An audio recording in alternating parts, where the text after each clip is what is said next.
নমস্কার অংশুমান, বেঙ্গল বিজনেসে আপনাদের ওয়েলকাম।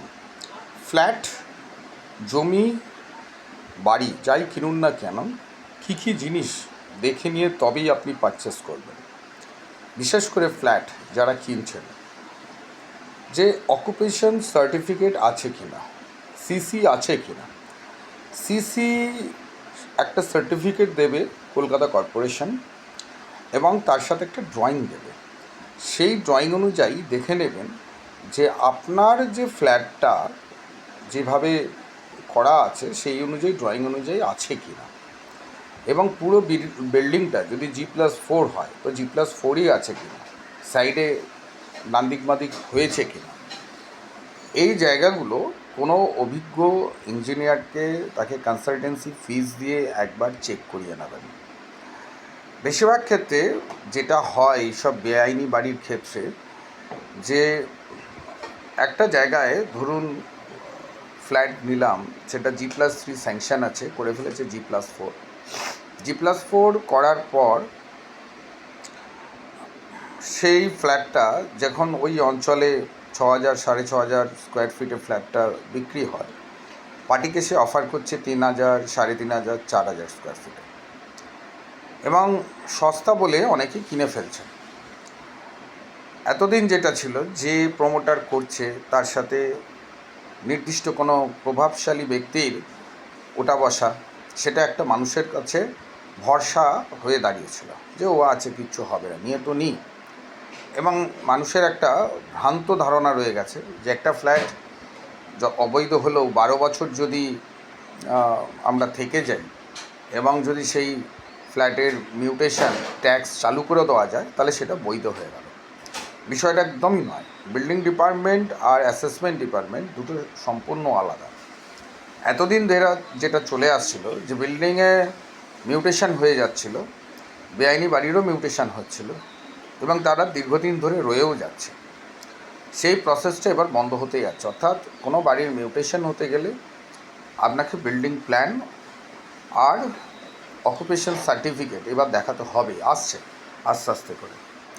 দ্বিতীয় হচ্ছে যে পুরনো বাড়ির ক্ষেত্রে কী হবে, যেগুলো অনেক পুরনো বাড়ি, 50 বছরের পুরনো বাড়ি, যেগুলোর অনেক ক্ষেত্রে ড্রয়িং পাওয়া যাচ্ছে না। যদি 72 সালের আগে হয়, তো আমাদের কলকাতা কর্পোরেশনের 1980 সালে যে আইন হয়, এবং যদি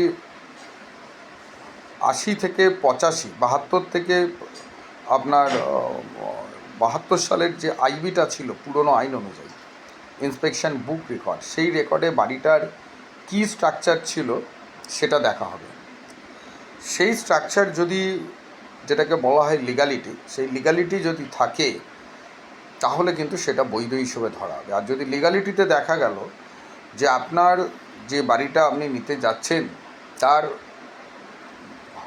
আইবিতে দেখাচ্ছে 3 তলা, হয়ে গেছে সেটা 4 তলা, সুতরাং ওই ওপরের তলা সে যত পুরনোই হোক না কেন বেআইনি হয়ে যাবে, এবং কেউ চ্যালেঞ্জ করলে কোর্টে সেটা কিন্তু ভাঙার অর্ডার হতে বাধ্য। সুতরাং এই বামপন্থীরা এই আইনগুলো সব জানেন, জানার পর তারা বলছে পুনর্বাসন দিতে হবে। পুনর্বাসন কেন দেব? প্রথম প্রশ্নটা এখানে আসছে।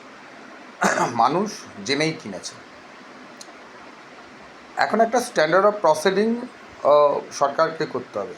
কী স্ট্যান্ডার্ড অফ প্রসিডিং?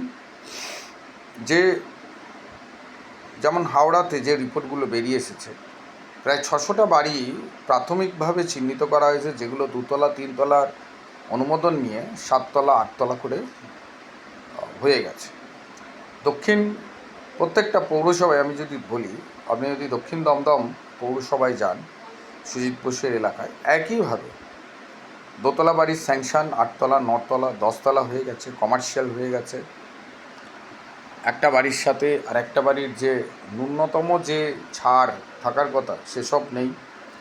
ফলে ইঞ্জিনিয়ারিং এফেক্ট যেটা হচ্ছে, বাড়িগুলো একটার সাথে আর একটা হেলে যাচ্ছে, কেন সয়েল প্রেশার একটা জায়গাতে অত্যাধিক বেশি পড়ছে, এবং তার ফলে যেটা হচ্ছে, এই বাড়িগুলো যদি কলকাতায় কোনো সামান্য ভূমিকম্প হয়, মানুষের হেলথ হ্যাজার্ড মানে মানুষের মৃত্যু অবধারিত, মানুষ মানে বিল্ডিং থেকে বেরোবার মতো সময়টা পাবে না।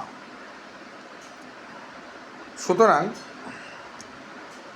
বিষয়গুলোকে ঠান্ডা মাথায় করতে হবে। গভর্নমেন্ট এখন এসওপি কী করবে?